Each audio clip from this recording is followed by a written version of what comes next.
Welcome back to the Something in the Wilderness podcast, where we look at one Andrew McMahon song per episode, we talk about the song, and sometimes we learn more through these discussions.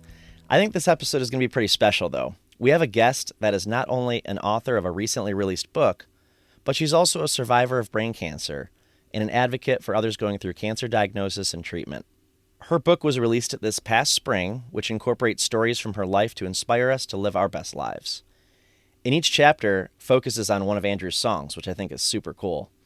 I recently picked up a copy on Amazon, and I gotta say, it's a wonderful example of how Andrew's music can help someone through their struggles and then inspire others to do the same. And the song she chose today is significant to her because it helped inspire her book and the way she lives her life. Welcome to the show, Laura. Oh, thank you for having me, Steve. Can you tell us a little bit about yourself? So I am just a really simple girl. Honestly, I'm just from a small town in West Virginia. So I love West Virginia. I love the mountains. So beautiful. I'm a lover of books.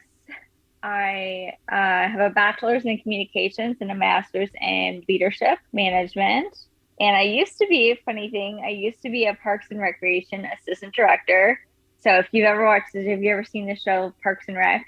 I have, and I love. Okay. I've seen every episode. Yes, I am Leslie Knope. You're So Leslie Knope? Oh my gosh. I was Leslie Knope. I'm no longer anymore. Unfortunately, I had to stop working due to some health issues, which you can read about in my book.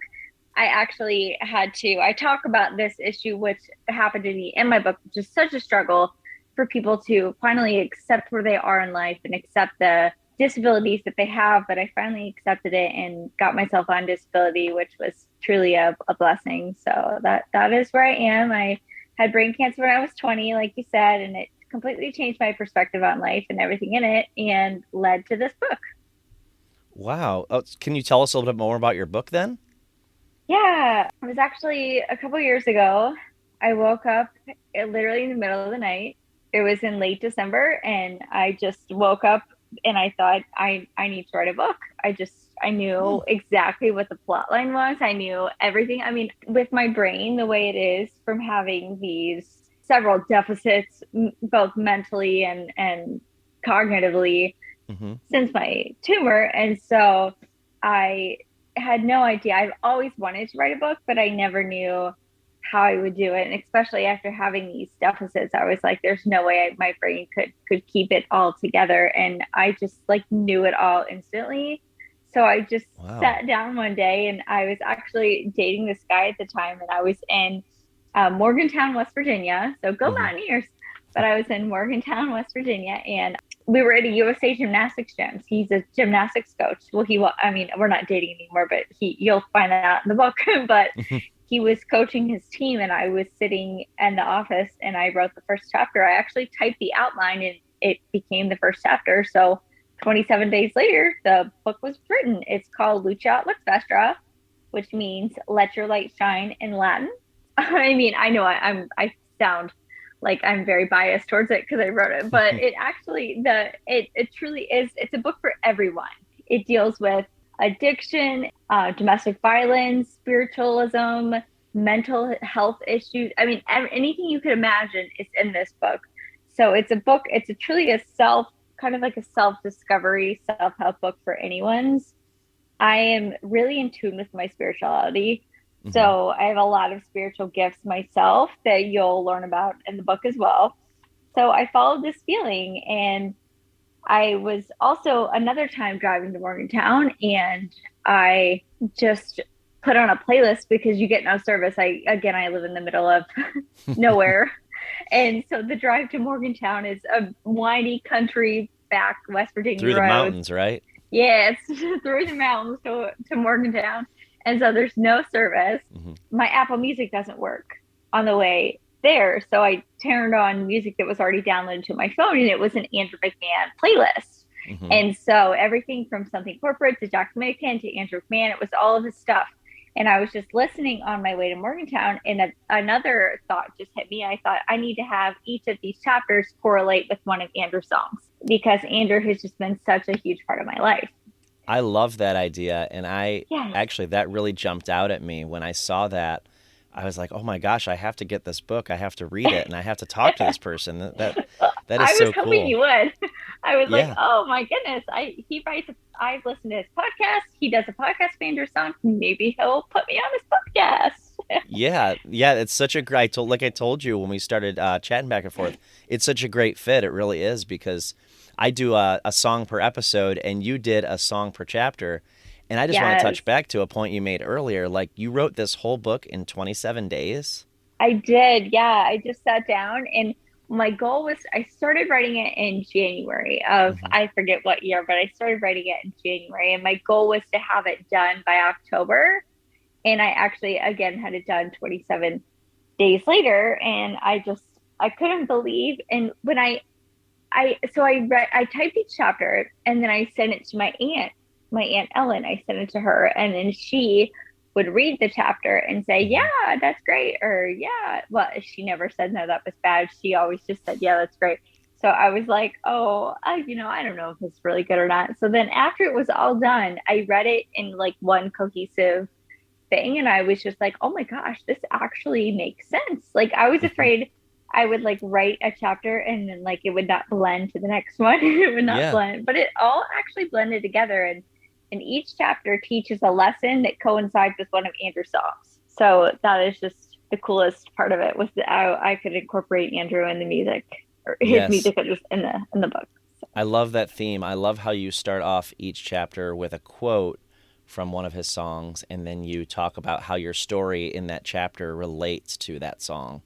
I'm excited. I'm excited to get it out there, hopefully to some of Andrew's fans, because I live in this little small town in West Virginia, and something corporate was kind of big when I was in high school. It was becoming a big thing when I was in high school. So Hmm. some people listened to it, but a lot of people did not. And now, like nobody knows who Andrew McMahon is around here. So they're just like, who is this person that you put in the book?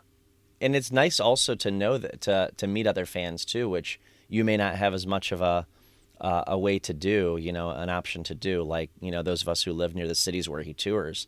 I was looking at his tour schedule, and you told me that you lived near, in the mountains of West Virginia. And I was looking at his tour schedule and noticing that yeah, he really doesn't tour around there so much. So No, I think he comes to Pittsburgh. I think I've seen him. I'm not yeah, personally seen him, but I've seen his schedule be in Pittsburgh, maybe, or Columbus or usually somewhere. he stops in Pittsburgh and at least one of the Ohio cities, if not two or three of them. Yeah, But yeah, typically not West Virginia. So I know. I think he's from Ohio, is or lived in Ohio, or yeah, he has some history here. I think he lived here for about okay. 3 years.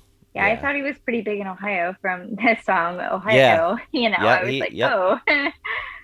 He okay. definitely has some connections here. Yeah. So, of all artists, I guess, what is it about Andrew McMahon's music that you felt like could tell your story?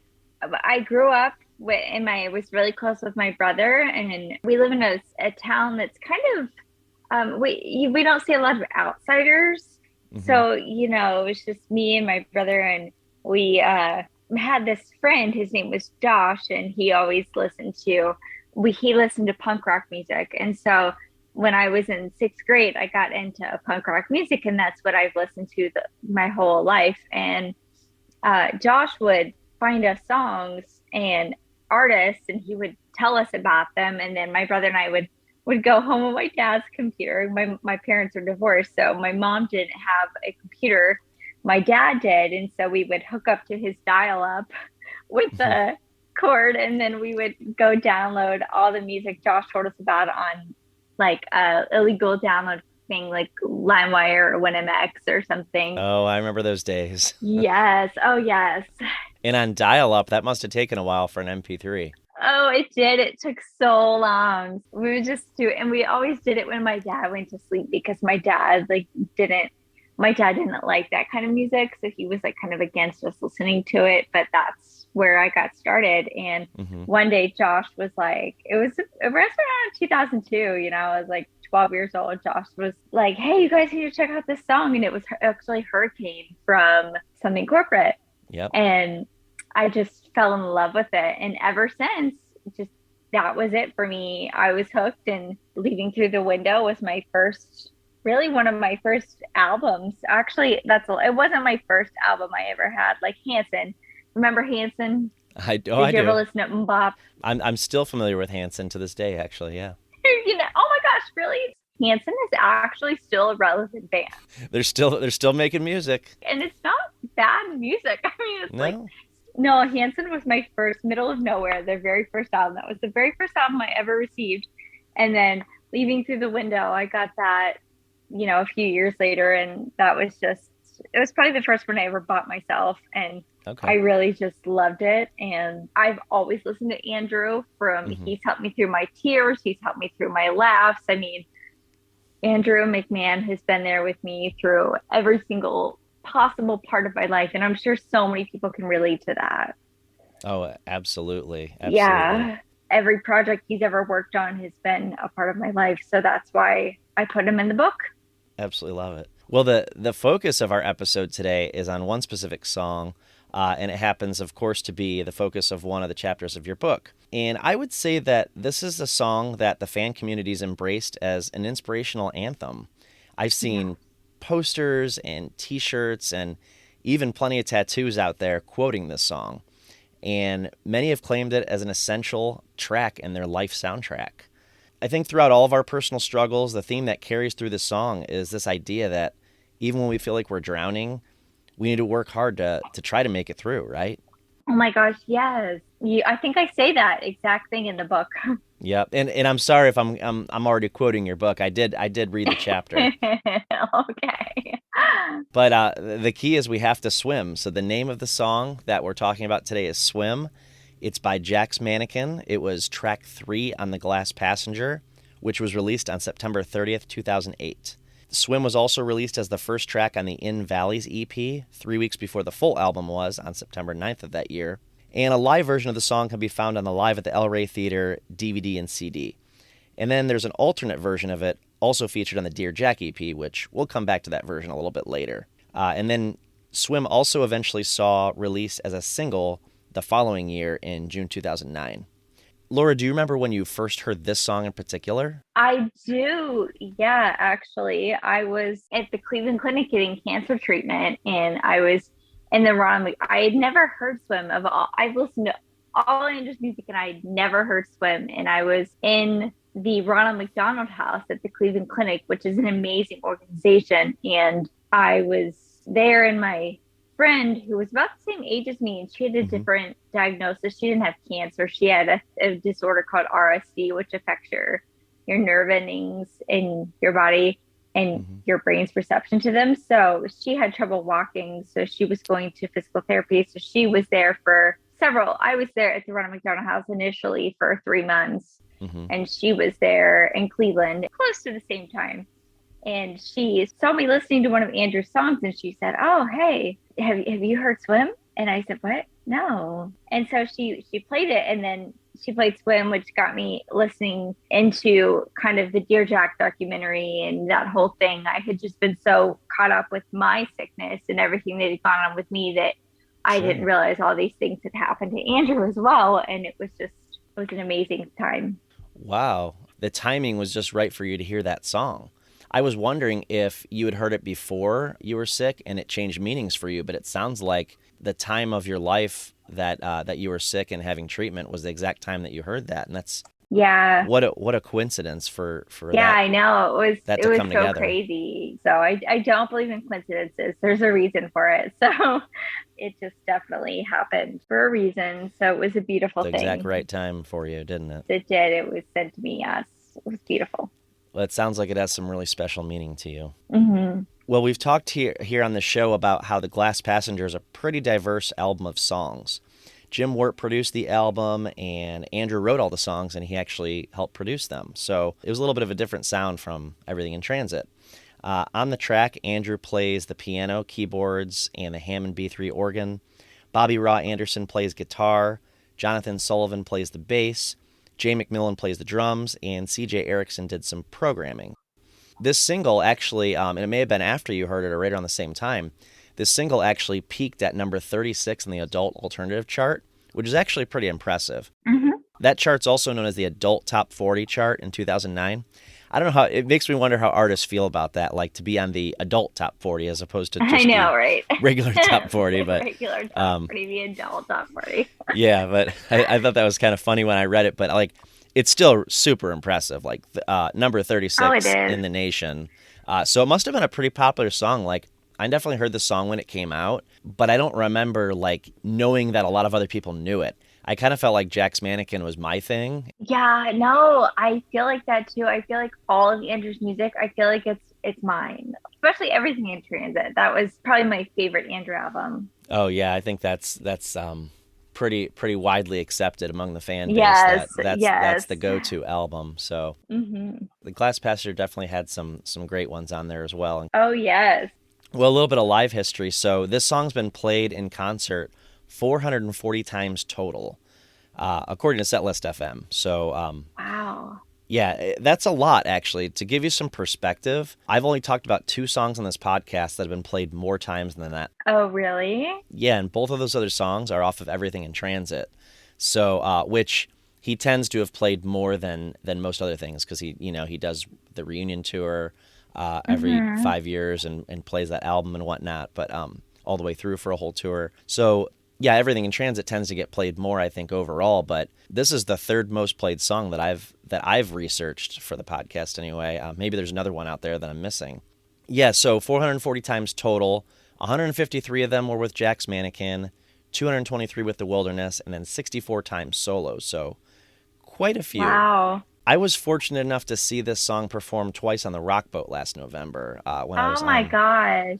I'm so jealous. It was performed two different ways. So on Tuesday night of that week, they performed it with just three of the band members. So just Mikey, who does the bass, and then some keyboards and electronics. Morgan, who plays the violin in concert and does keyboards, and then Andrew on the piano. So it was kind of a stripped down version of the song, so to speak. And then on Thursday night, the last night of the whole cruise, they did the full band version. So I got to kind of see it both ways, which was, really special, of course. Yeah, that sounds so special. Yeah, I feel very fortunate. But the first time I saw it performed live, I think, and I don't have a very good memory for these things, but back in 2008, I was at the Warp Tour in Maryland, where I used to live. And my wife and I were dating at the time, and we saw Jack's Mannequin at the Warp Tour. And at the Warp Tour, they play like 30-minute sets, so they're pretty short. Hmm. I could swear I remember him saying, okay, this is a new song, and playing Swim. And my wife and I looking at each other like, oh, that was a pretty good song. But if I look at the timing of it all, I wouldn't have even known that song because it hadn't come out yet. So, like I said, my memory for concerts that long ago is pretty fuzzy, but like, Wow. How cool would that be though? If like yeah, you've come full circle and now you're talking about it. Like that's yeah, pretty cool. yeah, that was a long time ago. Yeah. But now I know that you've never had the chance to see Andrew live. We talked about that earlier off the recording. Yeah. Have you ever watched any of his live streams where he performs online? Yeah. I watch all that stuff. I watch it all. My favorite thing is to watch him and hear him play Caves. So that's probably one of the most beautiful songs. So I love that. And I actually, when I was sick with cancer, I was able to receive a Make a Wish. So it wasn't from the Make a Wish company. It was from a different organization. Okay. But I was actually, I wanted my wish to be Andrew, but I was too sick. My blood levels were so low and I wasn't Mm, able to go anywhere or see anybody. So I ended up wishing for a MacBook Pro, but which still served its purpose, which yeah, it still sure. got me closer to Andrew. I mean, Yeah. I got to watch videos of him on my MacBook. Aw. Yeah, I really want to see him live one day. He loves to meet his fans before and after the show. He's so cool about that. And if you can ever get to one of his shows, hopefully you get a chance to meet him as well. I need him to come to my house and do a concert. I unfortunately I have of course brain issues tie Mhm. into eye issues, and long story short, I can't drive anymore, Okay. and so I can't drive to him. So I need him to come to me because none of my family is like Andrew fans, and like Yeah. so like I need like him to come to me. Yeah. That's tough. Yeah. I don't know. I don't know if he tours there in the mountains of West Virginia, but Yeah, I maybe. don't think he does, but I need Yeah. to. Maybe I can send a request. Yeah. So did you see the Instagram live streams he was doing last year and the year before as well? Yeah, so I never saw them live, but I watched them afterwards. I'm terrible with like catching people when they're live on things because I'm not on social media all that much. Hmm. I love it when Cecilia's on there. She's Oh, I such know a that. little cutie. She's so It's so cute. sweet when she's on there. Yeah. Yeah. On one of those, so he played it 4 times on 4 different live streams in 2020 actually, and I gotta bet it was a popular request option for people during that time, because as Yeah. we know, it's like a song of resiliency Yeah. and 2020 was rough. yeah, overcoming barriers and things like that. A lot of people are struggling personally, Hmm. physically, mentally, economically, and still are. And so it was just a really good time to be reminded of that song and be reminded of that theme. Yeah. But yeah, I love how intimate those performances were, and it was really special. Yeah. Me too. So if you did get to see Andrew in concert, like what would be like a dream set list? Like name a couple songs that you would just Okay. love to hear live. I'm curious. Well, obviously swim. That would be Hmm. great. And I would love to hear Bruised. Bruised is one of my favorite ones by Jack Mannequin. I just love that song. It's Canyon Moon. I love Canyon Moon. Oh yeah. I love that. And I Want to Save You by Something Corporate. He'd have to throw some Something Corporate songs in there. So Straw Dog and off the Something Corporate second album. Oh, North. Yeah, North. But there are a couple songs on there that I can't. Me and the Moon. Me and the Moon. Oh Yes, that yeah. that was it. Yes. So there were several songs on there that I really really liked. But and then he could end it, of course, with Caves. That would be great. And he could throw Constantine in there too. Do two 12-minute songs. That'd be Oh fine. yeah. Two 12-minute songs. No Yeah, problem. that's no problem. He You can know, handle it. Caves is Caves is a surprising one that you mentioned, and I only say that because talking to other fans that I know, I don't hear that one named as their favorite song a lot of Oh, times. So really? Oh gosh, I I mean I've heard it love in like that song. top 5, top 10, but I've never heard it as like that's my song, like sort of thing. So Yeah, I'm not like I mean, I'm familiar, but like I can name you all the songs off Everything in Transit, but I can't name you every song off there. And so I was actually one day just listening to music on that album and Caves came up and I never really paid too much attention to it until hmm. that one day. And then I was just like, oh my gosh, it's amazing. And if you listen, have you ever watched the Dear Jack documentary? Yeah, I have. Okay, so what's so fascinating about this that I did the same thing that Andrew did, which is why I think we're destined to meet. He said he like subconsciously wrote all these songs because he had obviously recorded everything in transit before he got sick, like it was already Yeah. written. There were so many references in Everything is Transit in that album to illness and being Hmm. sick and going to the doctor and this and that. And then he ends up with ALL. And I had that same situation. Like I, had so many references in my life to sickness and illness and this and that. And of course I was blasting through that album right before I got sick. I listened to it 24/7. I don't know. It's like a weird thing when you think about it. Like it's just like it just connects everything. I don't know. Hmm. It's crazy how that happened with him and how that happened with you. Wow. Yeah.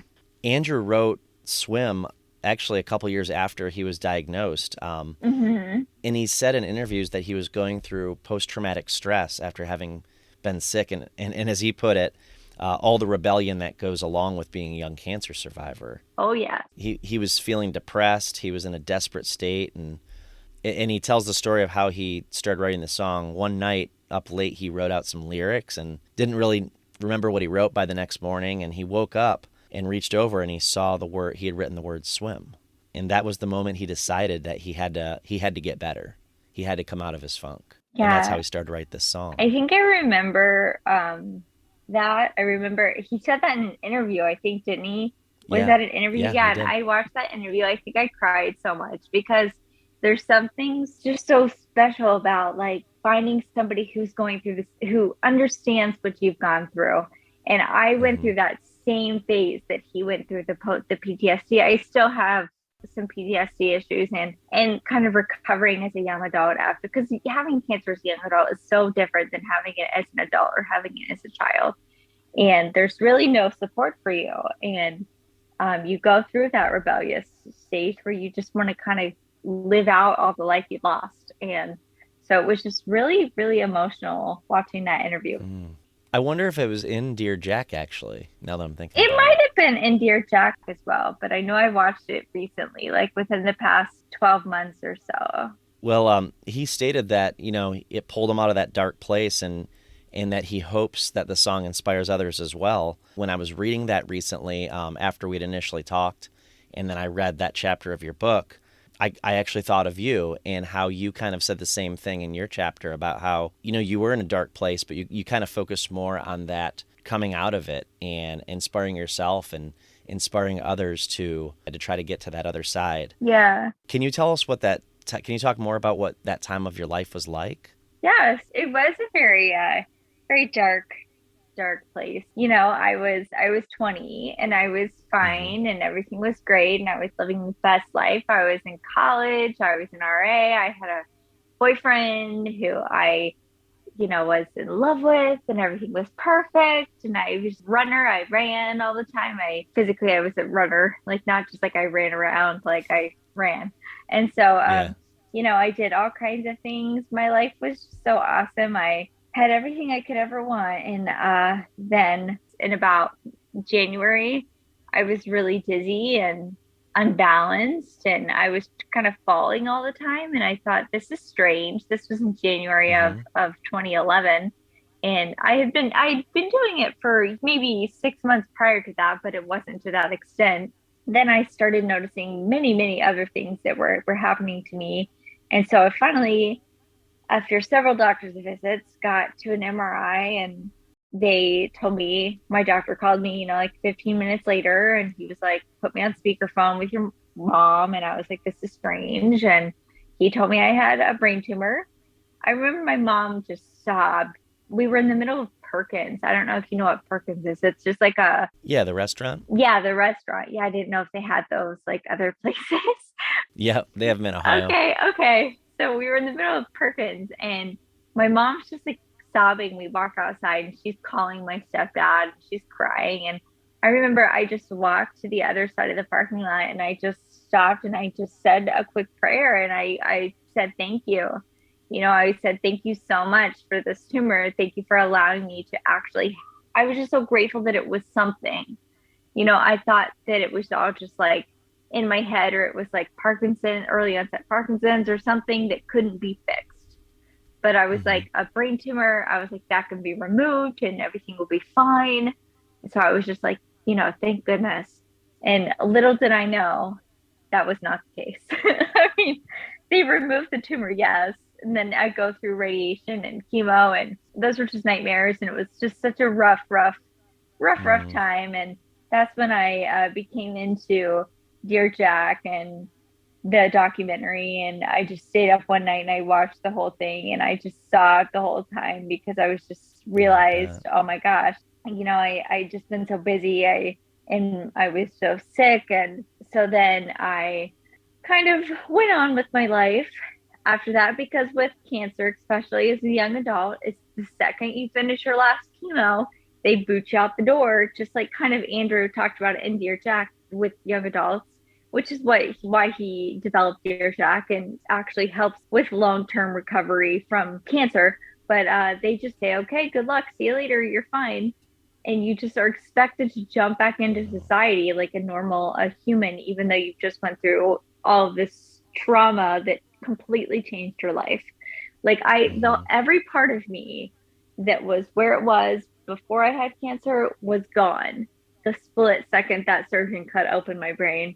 I mean, I can no longer run. I struggle to walk. I can no longer see well. I can't use my left hand very well. I lost all dexterity in it. Every hobby, everything that I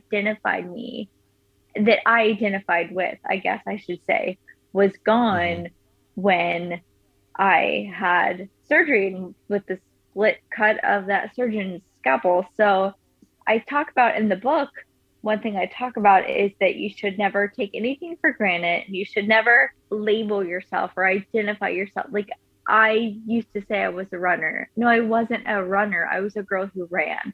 Like I was so Mm-hmm. much more than that because when something traumatic like this happens to you, you have to you become something else. You're Hmm. no longer this Laura, I'm now this Laura. So it's kind of more about what the book talks about. So, and Andrew takes that journey with me. One of the pieces that really jumped out at me when I read that chapter was that whole idea of before diagnosis and after diagnosis, and how there's, you kind of alluded to this a moment ago. There's a split. There was Laura before, and there's Laura after. Yeah, there is a great quote in that book by Denzel Washington from his movie The Fallen, or it might just be called Fallen. I can't remember. But anyway, and in the book I talk about this story because I always felt like that, like it was a before and after, kind of like this was before me, this is after me, and in the Hmm. middle is this traumatic issue that happened. And not everybody experiences that before and after event in their lifetime. But Hmm. I think it's an amazing thing to experience. I think for a lot of young survivors and adult survivors and child survivors, I think that is, and it's not just cancer. There are other things people can relate to that become defining before and after moments. So it's a Uh-huh. very interesting way to view the world. I want to go back to something else that you talked about earlier. Oh, I talk about a lot, don't I? Yeah, I'm no, a big talker. I'm a big talker. I'm so sorry. that's perfectly fine. I'm going to read a quote from your book here Hmm. in chapter 6, the swim chapter. Appreciate what you have because it could be gone in the blink of an eye. For real, appreciate it now before it's too late. And that really stuck with me too. I marked that one here in my book. So Yeah. it made me think about those things that I and others we take for granted. But I really want to remember that quote moving forward. And Yeah, that is I a think it's powerful important for one. us to live our lives that way. I think so too. And I think I literally go on to saying that book, I literally blinked my eyes and it was gone. Hmm. And it's something you don't know that today is the last day you're going to take a run until Hmm. you go through something and you're like, oh my gosh, that was the last day I was going to do that, or that's the last day I was going to do that, or so you need to appreciate what's here. Absolutely. Andrew said in an interview years ago that he wanted this album, this Glass Passenger album, to have a theme, and it was being able to find the light in the struggle of getting through life. And it's not supposed to be so much about the darkness that he was in, but is more about coming out of it and finding the light. And I feel like that's what your book is about. It's not so much focused on the darkness; it's more about the finding that light to get to. Yeah, it's called, Luceat Lux Vestra, which is means in Latin that means let your light shine. So Hmm. it's about, finding that light in all of your darkness, just finding the light. I thought I'd share this quote with him too. He saw the reaction to this song as an unintended consequence, and what he meant was he started to feel this connection, this kinship with a lot of his fans that have stories like yourself of overcoming struggle, and a lot of people share those with him now. And Oh, when they see him or they write to him or send him messages through social media, and they just share their story about how they have overcome or found that light and gotten to the other side. And he said it's been kind of amazing in the last decade to hear all these people and what this song has meant to them. And this song's been kind of a rallying point when they're going through hard times in their lives. yeah, that's really amazing. On the Jack's Mannequin website many years ago when the song came out, there was a quote on there that said, within the context of the song, the word swim is used as a metaphor for hope, perseverance, courage, determination, and strength. Yeah, I think I remember seeing that. Yeah. I thought this song was just perfect for this chapter. I mean, there was not even a hesitation of a doubt. Like when I got to this chapter and I was making my outline of the book and what songs would go with what chapter, it was just, I just knew instantly it was Swim. There wasn't even a doubt in my mind. This song is kind of a ballad, but when we say ballad, it's like it sounds like I'm talking about a love song. It's definitely not a love Yeah. song. No. It's you know no, but it kind of has that sound like that. It's kind of slower in the verses, but then it really picks up in the chorus. And what Mm-hmm. I find interesting when I see this one in concert, or even I watch videos and look at the audience, like people usually more sing back the verses, those important, those words in the verses. And I don't know Yeah. if it's because it's easy, those parts are easier to sing, or if it's because those are the words that are more important to them. Yeah, I feel like you can resonate more with the verses. I mean, yeah, Yeah. obviously the main part you can too, but of course, Mhm. but I think that the verses they're more personal. Yeah, let's talk about the lyrics. I want to actually start with a quote you used in your book at the beginning of chapter 6. So you got to swim when it hurts. The whole world is watching. You haven't come this far to fall off the earth. The currents will pull you away from your love. Just keep your head above. Yeah. What does that quote mean to you? Obviously music is a very big part of my life. So there's Mhm. another band out there. I grew up listening to a band named Cartel. I don't know if you're familiar with them. I love Cartel. Okay, great. I'm a huge fan. Oh, Yeah. perfect. Well, in one of their songs, they always sang, "You needed to stop getting up for the letdown." When I heard that, it resonated with me so strongly that to this day, when I think about something, I tell myself, "Nope, Laura, don't get up for the letdown." And and nothing had ever stuck with me. A verse like that had ever stuck with me until I heard Swim. And the Hmm. verse of, "You haven't come this far just to fall off the earth." That just stuck so far with me because I thought what I went through was a nightmare. And, my brain cancer, it was just a nightmare, and it still is a nightmare to go through every day. And I'm the kind of person, I have an amazing spirit and faith, and that's just such a big part of me. And you'll learn that about in the book. But these lyrics just, they got me through so much. You haven't come this far to fall off the earth, because I just realized that nothing, and I talk about this in the book as well, but nothing, no matter what you believe in, whether it's, and I do plug this in the book. The book is not religious.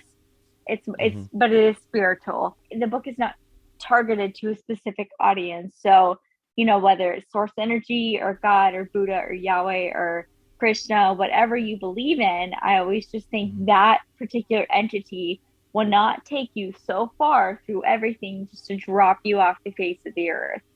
And so Hmm. that is what really made me pick. It was just, I knew those lyrics were what I was going to say, because I have literally said that to so many people ever Hmm. since I heard this song, since I've gotten sick. That's amazing that you've had the opportunity to share these lyrics with others to inspire them as well, and now have done so through your book, of course. So, what a treat for not only Andrew McMahon fans, but just people who are looking for something inspirational, something to help get them through to the other side.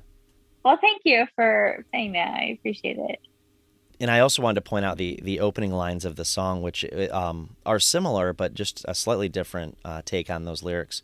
At the beginning of the song, it opens, "You gotta swim for your life, swim for the music that saves you when you're not so sure you'll survive." Yeah, And those are more powerful lyrics, right? yeah, those are so powerful. And when I was reviewing this song, when you talked about doing the podcast and we picked this song in this chapter, I realized, I was like, well, how funny is that? Because Andrew's music has saved so many people. And now he's telling Hmm. them to, swim for the music that you're not so sure you'll survive. And there's this music, and it's your music, Andrew. Like, so it's just special. There are so many songs that I listen to that, really help me, help me Mm-hmm. understand myself, help me get through hard times, help me get through normal times.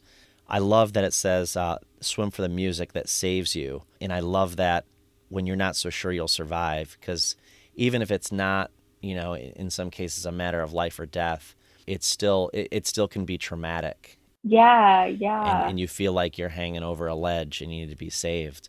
And sometimes music can do that for you. absolutely. It's pretty powerful stuff.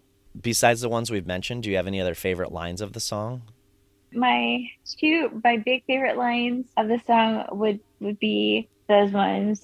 I like when he talks about there being no shame and drifting, Mm-hmm. that it's okay. And I like the reference to, you brighter days are coming, despite the sun choking on salt water. I love that. There's there's absence of sun. The sun isn't here, but it's gonna pass. Everything, just keep Yeah. your head above. It's all gonna pass. The current will drag us away. But don't worry, it's okay. Just keep your head above because it's gonna pass. I just think it's so beautiful. Yeah, he has this amazing way of writing lyrics in a way that you can envision them, or at least I can. Yeah, oh I yeah. kind of see these things, Me too. Me too. like when you say the sun and the Again, I thought horizon that and was just me, so I'm so glad that somebody else does that too.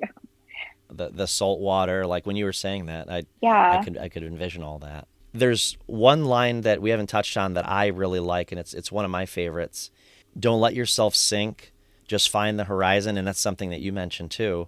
Just Hmm. find the horizon. I promise it's not as far as you think. You sent me a few versions to listen to, and I was listening to them Hmm. earlier, and that was one that kept sticking out at me, was that it's, you always think it's worse than it is, but it's right there around the corner. You just gotta keep going. Right. Any metaphor you want to use, the top of the water, the Yeah. sunshine, the horizon, whatever it may Hmm. be, that better place is not as far away as you'd think. And Yeah. if only we could get that message across to everybody. Yeah. There is another side, you can get to their side that, I think that would be really important for people to know. So that one particular hits me emotionally. Yeah, that is a very good line. And that line would also tie into some of the spiritual aspects of my book as well. So that is just a beautiful line. Did you get a chance to watch the music video on the song? I did, yes. I'd seen it before, but I refreshed my memory on it by watching it. And it's just, oh, it's so Andrew. It's, an Yeah, animation mixed with reality. It's just like, right. I forgot how much it was so specific to his personality. I was like, oh, this is great.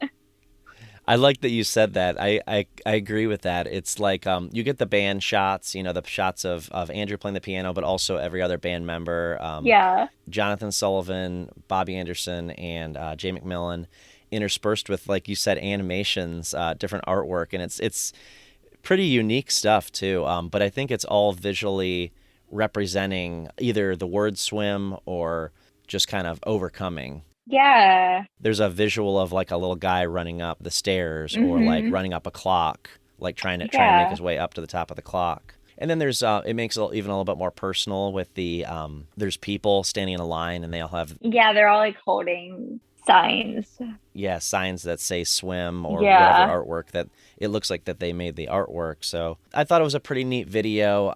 It's not one that I've seen a whole lot before recently, so I did watch it a few times because I wanted to get reminded of it. Like I said, I wasn't even aware that this was like a big hit song or whatever when it came out way back when. And I think for years I didn't even realize there was a music video for it. But it was good to finally get a chance to watch it. And like you said, yeah, it's I like the way you put that. It's very Andrew. Yeah, I when I was in college, I studied Woody Allen in a film class. So it was a whole Hmm. class about Woody Allen. And the main theme of Woody Allen is that Andrew is so much like this. Like Woody Allen, he hates reality. He'd rather live in fantasy world. He'd rather Hmm. live in this like romanticized world of film.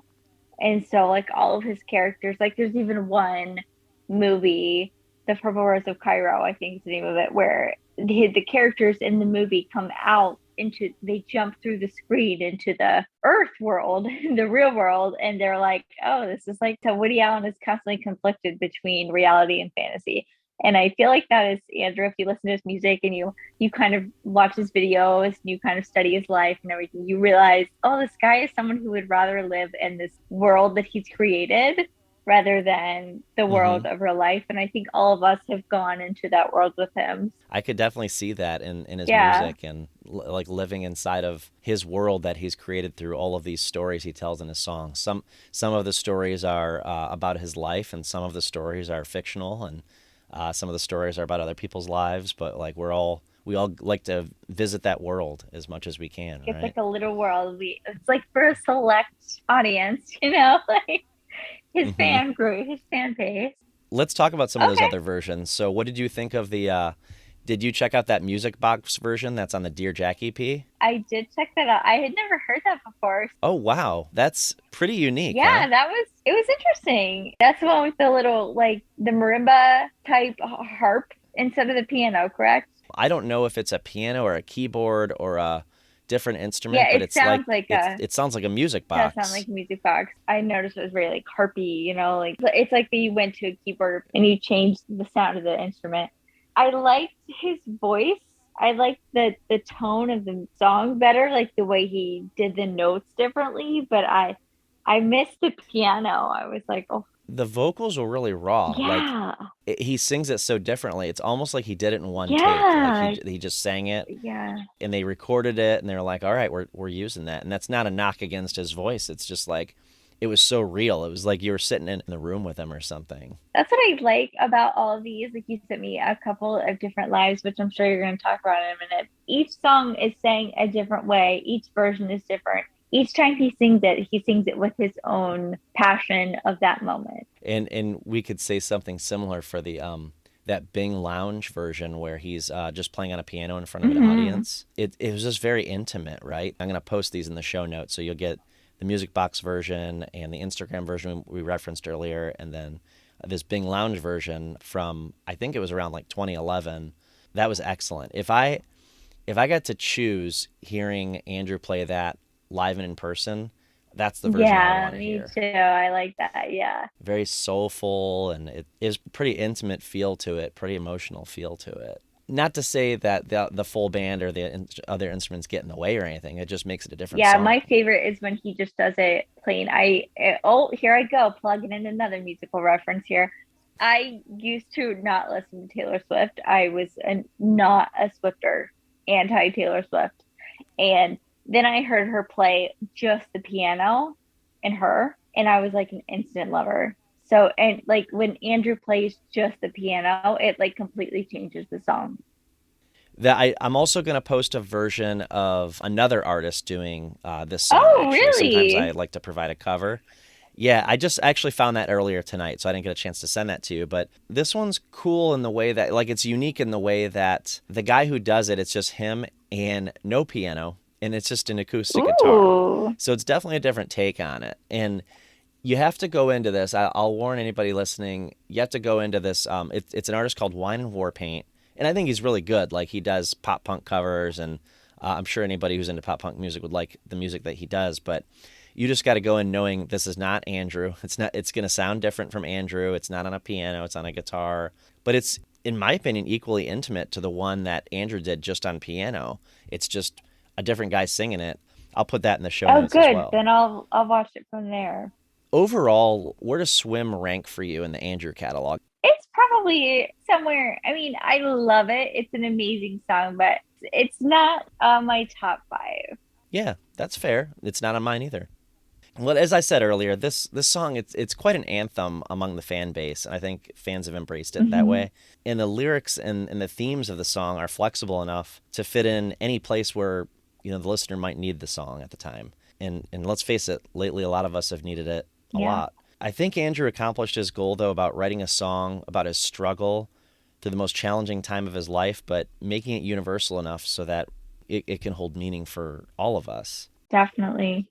Any other thoughts that you have about the song? I love this song as a whole. It's the whole thing just brings so much hope to everyone. Like you just said, like I think in a time of darkness, Hmm. this song can really sweep everybody up. So I think it's just a great song, and just to remember to keep your head above is just such a powerful, powerful thing. Can you tell us about another chapter of your book? Maybe kind of overall some themes that you cover in your book? So there are 19 chapters in my book.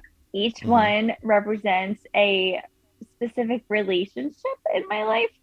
So some of these relationships are family, like my mom has a chapter, my brother. Some of them are Hmm. illness, like cancer. My dog, who is sitting next to me, all snuggled up under on our blanket here.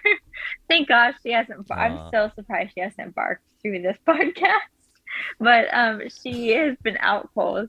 She has a chapter, and then the rest of the chapters are basically relationships of people that I've dated, whether I went on one date with them or dated them for 6 months or just like had a little like phone conversation. Like I think there's one I didn't even date. He just like, it was just a thing. If my spirit happened to run into somebody else's spirit, then and we had some kind of connection, I wrote about it in books. Yeah, any personal Yeah, personal relationship, sounds relationships. like. Yeah. And there's themes of, like I said earlier, domestic violence. I used to be a domestic violence advocate. So there's a chapter on domestic violence, a chapter on forgiveness, a chapter on addiction. Each chapter, even though those are certain themes that are kind of show up throughout the chapters, one of the main things that keeps coming up is to show that you are your own soulmate and that you need nobody else to make you whole. You are whole on your own. Let your light shine because you are whole on your own and you are strong and courageous and powerful all by your own self. That's words to live by right there. Repeat it over and over and over and over again. As my brother always told me, my brother, of course, you'll learn about this in the book. He's a recovering addict. He always tells me, he says, say it again for the people in the back. So he said they say that in AA meetings. They'll say it again for the people in the back. So I say it all the time in the book, over and over and over again. I repeat the same message because it's so important to learn that lesson. And then going back to the lyrics for a moment that you use in the book, I know that you had to ask for permission. How did you go about getting the permission to use Andrew's lyrics in the book? I was interested in that. When I was at the Cleveland Clinic, since I was a patient there for so long and still am a patient there, it's a wonderful facility. They asked me to come in and speak at a cancer symposium that they did a couple years ago. So I spoke there at that, and I met a lady from Dear Jack. She was there. Her name was Kayla. I'm going to just completely say her last name wrong, but Fulganetti, I think. She's the director of programs at the Dear Jack Foundation. And I met her. Honestly, I was like, that symposium, I cried so hard because when I talk about my cancer journey, I just sob because it's a lot of trauma. And although I've dealt with all of it, it's still like, it just brings me to tears. And so I was sobbing the whole time. I couldn't even finish speaking. I was crying so hard. And then I walked to her table and I'm crying even more because it's Andrew's organization. And I finally met someone who knows Andrew McMahon. And so she hands me her business card. And then I emailed her that evening just to say, hey, thanks for letting me talk to you, tell Andrew I said hi. And then down the road, when I wrote the book, I wrote the first 8 chapters. And I was like, oh no, I think I should probably have permission to use somebody else's lyrics in my book.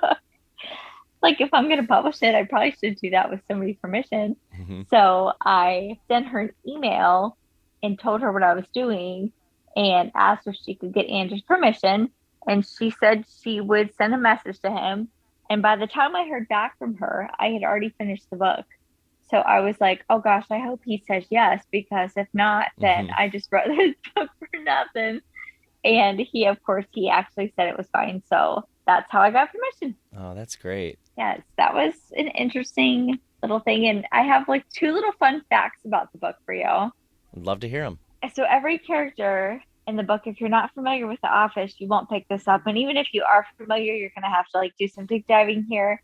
Every character is named after a character in The Office. Oh. It's a fun little thing. Yeah, I didn't even pick that up. Yeah. That's fun. I've watched every episode of The Office as well. Yeah, so that's a big one. And then the chapter before the last chapter, so would be the 18th chapter, is actually named after a Foo Fighters album. Oh. So there's a lot of music cool. in there. And I mentioned Hanson in there at least once. There's a lot of music in there, not just, it's a musical book.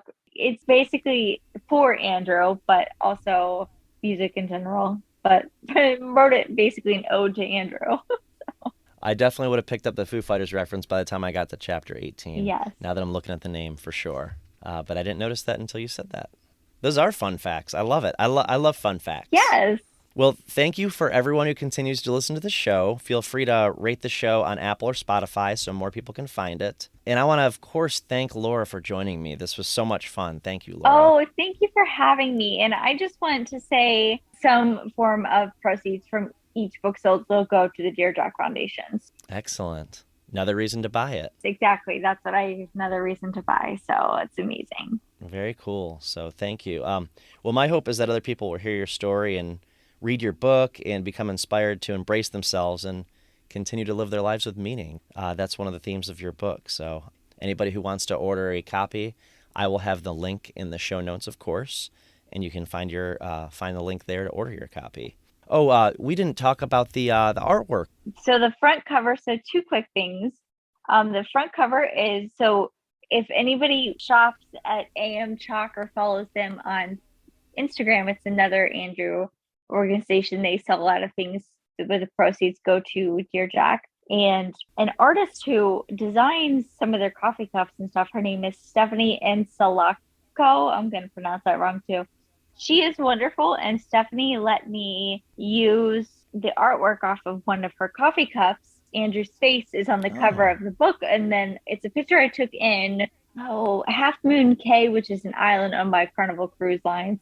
And I went on a Carnival cruise ship. I took a picture, and I loved it so much that I decided to make it the cover of the book.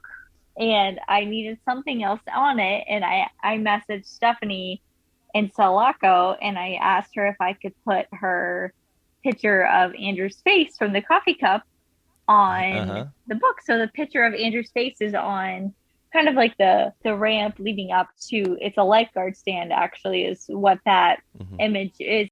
And then the book actually is dedicated to my wonderful doctor who passed away. You will read that in the book as well.